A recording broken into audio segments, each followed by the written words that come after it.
Easy Explain, The Stoicism of Marcus Aurelius, Part 4 of 5, Meditations, Books 7 through 9. So here we're just going to pick up with Book 7, and we're going to start with a little quote from Marcus. Soon you will have forgotten all things. Soon all things will have forgotten you. So this is continuing the theme we saw last time, or at least we started last time, of just how ephemeral and fleeting so many things are out there in nature. All things are constantly changing, constantly in flux, and we are a part of that. We are included in that. And part of the Stoic mindset is really to internalize this. It's to embrace it, act on it, live with it, and this becomes living the Stoic life. So if we can accept how everything is changing and fleeting, what will this start to look like for ourselves as we begin to adopt this Stoic life? And Marcus calls this perfection of character, right? Think back to this idea that the Stoic life is the life that you should be living, and if it's what you should do, it's perfect, for lack of a better word. So what does that look like here? It's to live each day as if it were your last, without frenzy, without apathy, without pretense. So Aurelius thinks this would really help to center us and ground us in our lives, which is assumingly pretty beneficial. So moving on to Book 8, we're going to start with a nice little quip from Marcus. Accept humbly, let go easily. Again, this is the idea that things are out there in the world are not in our control. If something comes onto our plate, we should be grateful for it. And if we lose it, we should let it go. And so much of this is just due to our judgments of things, right? How we react to them happening. Again, he has a little bit of a larger passage on this idea.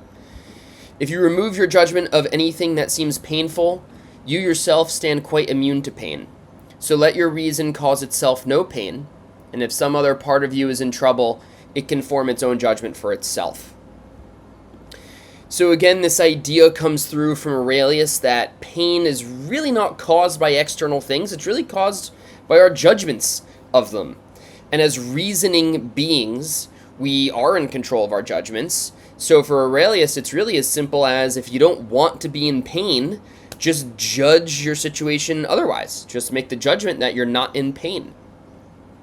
He has another quote here to kind of bolster that. If your distress has some external cause, it is not the thing itself that troubles you, but your own judgment of it. And you can erase this immediately.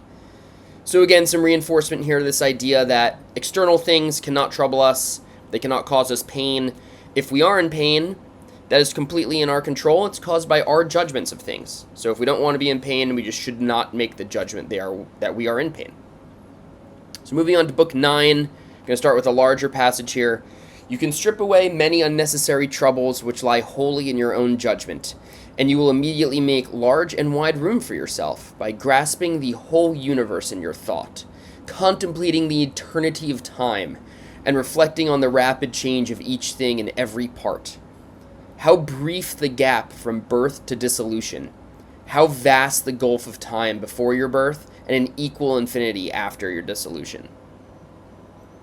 So here, right, this is a very Stoic reflection, right? This is Marcus reflecting on just how little he is, how big the world is, and yet how we're very much so a part of it, how we're connected to it all. And hopefully, if you can kind of embrace this mindset, Aurelius hopes that it's very helpful for you in your everyday life.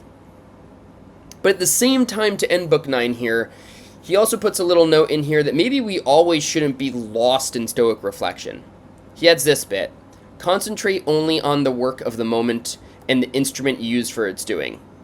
So here we see another side, rounding out Book 9, is that maybe we shouldn't always be in Stoic reflection. Right? We could get lost in it. Yes, it's very grand, it's very enlightening, but maybe sometimes we need to find a balance of also finding ways to live fully in the present moment. That's part of Stoicism too.